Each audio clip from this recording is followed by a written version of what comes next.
राम राम। क्या आपकी मीन राशि या मीन लगन है?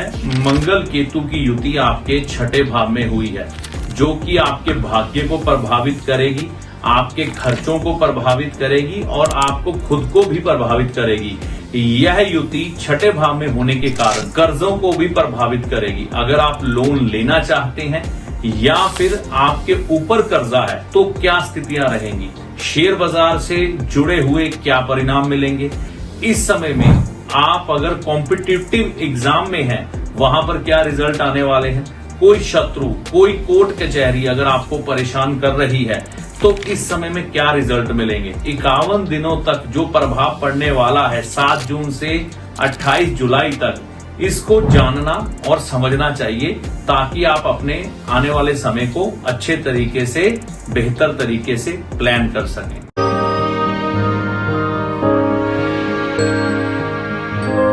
नमस्कार, मेरा नाम है पंडित अरविंद तिवारी। इस चैनल पर अगर आप आज नए हैं या बहुत समय से चैनल के साथ चल रहे हैं, अभी तक इस चैनल को आपने सब्सक्राइब नहीं किया है तो इस वीडियो को देखने के बाद चैनल को सब्सक्राइब करके जाइएगा। मीन राशि पर मंगल केतु की युति क्या असर देने जा रही है 7 जून से 28 जुलाई 2025 तक। 51 दिन का यह समय है। इस समय में क्या होगा? क्या यह समय साढ़े साथी के रूप में जो मीन राशि वालों के ऊपर चल रहा था, इस समय में कष्ट मुक्ति देगा? कष्ट मुक्ति कैसे? जब भी शनिदेव साढ़े साथी के रूप में, ढैया के रूप में खराब फल प्रदान करते हैं, उस समय व्यक्ति के साथ क्या होता है, या तो अपने शत्रु बन जाते हैं या बाहरी शत्रु उत्पन्न हो जाते हैं, रोग आ जाते हैं, ऋण यानी कि कर्ज, लोन लेने लग पड़ता है व्यक्ति, और ऐसे डिसीजन लेता है कि शेयर बाजार से भी नुकसान उठाने पड़ सकते हैं और व्यक्ति जो भी कार्य करने की कोशिश करता है वहां पर नाकामी आती है। तो इस समय में शनिदेव की साढ़े साती में मंगल देव का यह जो समय आया है, यह जो समय है मैंने आपको बताया 7 जून से 28 जुलाई, 51 दिन का समय। सिंह राशि में मंगल और केतु की युति। सिंह राशि अग्नि तत्व, मंगल ग्रह अग्नि तत्व, केतु ग्रह अग्नि तत्व, और यहाँ पर मंगल देव जो है मीन राशि, मीन लगन वालों के लिए धन भाव के स्वामी है, भाग्य भाव के स्वामी है, और यह स्वामी तत्व लेकर छठे भाव में आ गए। छठा भाव होता है नौकरी का। तो व्यक्ति कोई भी मीन राशि या मीन लगन वाला है, उसकी नौकरी में प्रमोशन होने के बहुत ज़्यादा बढ़िया हालात इस समय में मिल सकते हैं देखने को। अगली चीज़, यह जो भाव है जहां पर मंगल देव और केतु देव की युति बनी है, रोग का भाव है, तो बीमारी से मुक्ति देने में मंगल ग्रह ऐसे होते हैं, जब वह कुंडली में अच्छे हों या आपने अच्छे रखे हों, तो डेफिनेटली जिस भाव में जाते हैं वहां की बुराइयों का नाश कर देते हैं। अपने आप में मंगल ग्रह साहस के, ऊर्जा के, शक्ति के कारक है, क्योंकि इनके देवता है बजरंग बली हनुमान जी।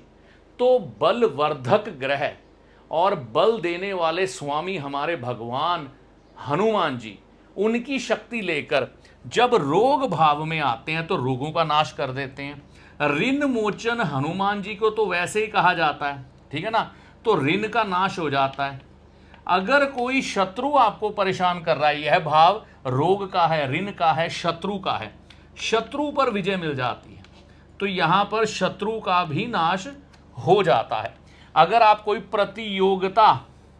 प्रतियोगिता में हैं तो वहां पर भी आपको सफलता का प्रतिशत बढ़ जाता है। तो यहां पर आपके साथ क्या होने वाला है, शत्रुओं पर विजय होगी। मान लीजिए आपके कोई पारिवारिक शत्रु है, आपके कोई बाहरी शत्रु है, आप पर किसी ने कोर्ट केस किया हुआ है, आपका कोई लड़ाई झगड़ा हो गया है, तो वहां पर विजय यह मंगल देव इस समय में दिलवाएंगे, ठीक है ना, ऐसे योग प्रकट करेंगे, ठीक है। रोग मुक्ति, आप बड़े समय से पीड़ित हैं किसी रोग से, रोग खत्म होने का नाम नहीं ले रहा, आप परेशान हो गए, डॉक्टर बदल लिए, दवाइयां बदल ली, अपने भी परहेज करके देख लिए, यह मंगल देव आपकी सहायता करेंगे रोग मुक्ति से।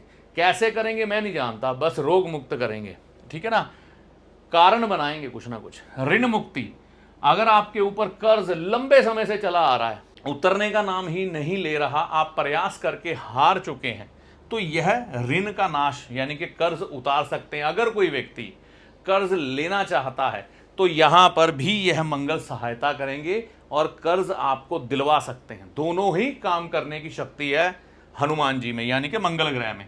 प्रतियोगिता में विजय दिलवा देंगे, सरकार से लाभ। अब देखिए, अब आप प्रतियोगिता ऐसी कर रहे हैं जैसे कोई सरकारी नौकरी के लिए ट्राई कर रहा है, कोई वैसे उच्च पद के लिए ट्राई कर रहा है, कोई प्रमोशन के लिए एग्जाम दे रहा है। तो किसी तरह की भी प्रतियोगिता हो, आपकी कुंडली में योग होना चाहिए सरकारी नौकरी लगने का। यह मंगल देव इस समय में प्रतियोगिता में आपको विजय दिलवाएंगे, सरकारी घर से आपको विजय दिलवा सकते हैं। नौकरी में तरक्की, उसका कारण समझें। यह धन भाव और भाग्य भाव के स्वामी यहां पर बैठे हैं और यह भाव नौकरी का भी है। तो इस समय में आपकी नौकरी को लेकर भी आपको अच्छी सूचना मिल सकती है, प्रमोशन हो सकती है, हाँ ट्रैवल बढ़ सकता है, इसमें कोई दो राय नहीं। और इस समय में भाग्य भी प्रबल रहेगा क्योंकि मंगल अपनी राशि को दृष्ट कर रहे हैं यहां पे। तो आप देखेंगे हर प्रकार का मंगल हो रहा है। और दूसरी चीज, यहां से मंगल की दृष्टि 7वीं इधर, 8वीं इधर।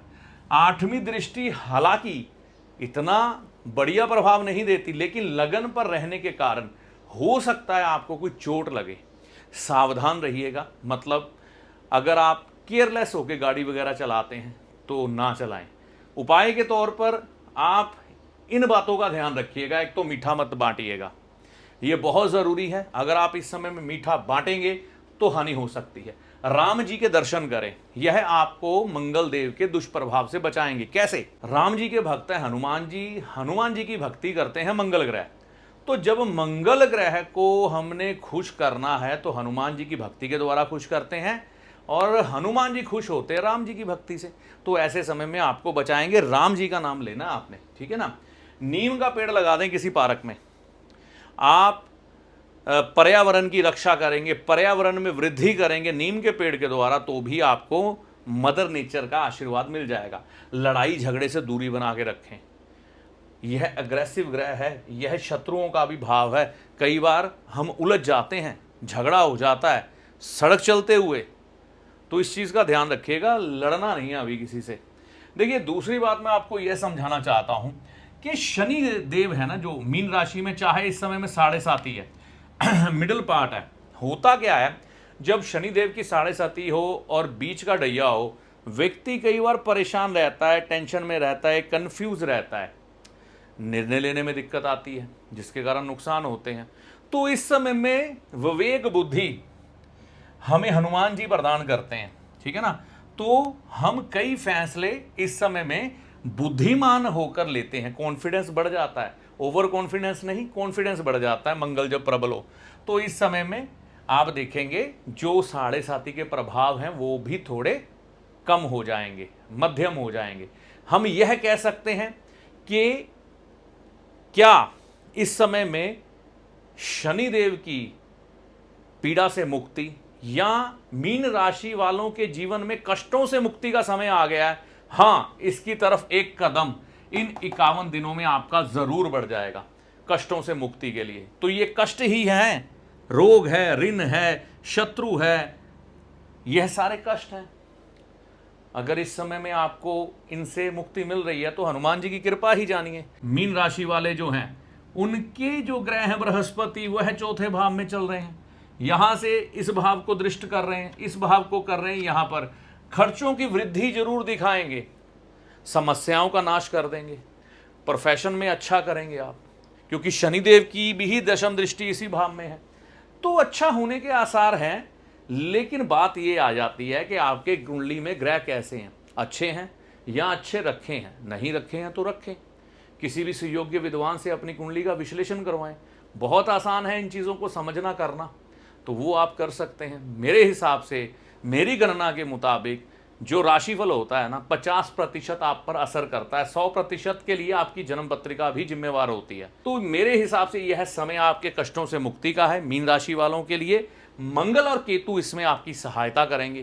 तो इस समय को बेहतर बनाने के लिए आप इन बातों का ध्यान रख सकते हैं। यह जो है आपके जो कष्ट हैं, मंगल देव की कृपा से दूर होगे। भाइयों से बना के रखें, मित्रों से संबंध अच्छे रखें, किसी मजबूर लाचार व्यक्ति की मदद जरूर करें।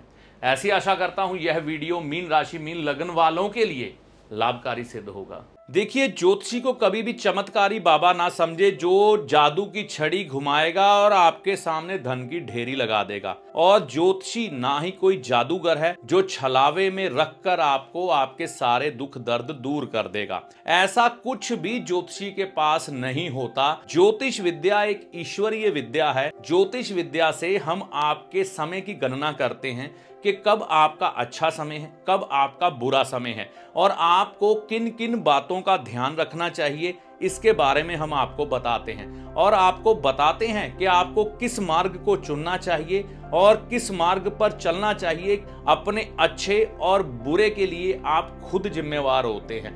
ज्योतिष के किसी भी शास्त्र में आपकी किसी भी तकलीफ को दूर करने के लिए कोई भी गारंटी नहीं दी गई है, कोई भी दावा नहीं किया गया है। सिर्फ आपको एक पथ दिखाया गया है, आप उस पथ पर चलें, उपाय करें। सारी समस्याओं का समाधान ईश्वर की कृपा से होता है। मैं अपने किसी भी वीडियो में कोई भी दावा नहीं करता हूं, क्योंकि ज्योतिष में दावे है ही नहीं। इस वीडियो में दी गई जानकारी आपको कैसी लगी कमेंट करके अपनी राय दे। वीडियो अच्छा लगा तो लाइक व शेयर करें। चैनल पर पहली बार आए हैं या बहुत समय से चैनल के साथ चल रहे हैं तो इस चैनल को सब्सक्राइब करके जाएं। इस वीडियो में दी गई जानकारी का लाभ माता रानी की कृपा से आपको होगा। जय माता दी।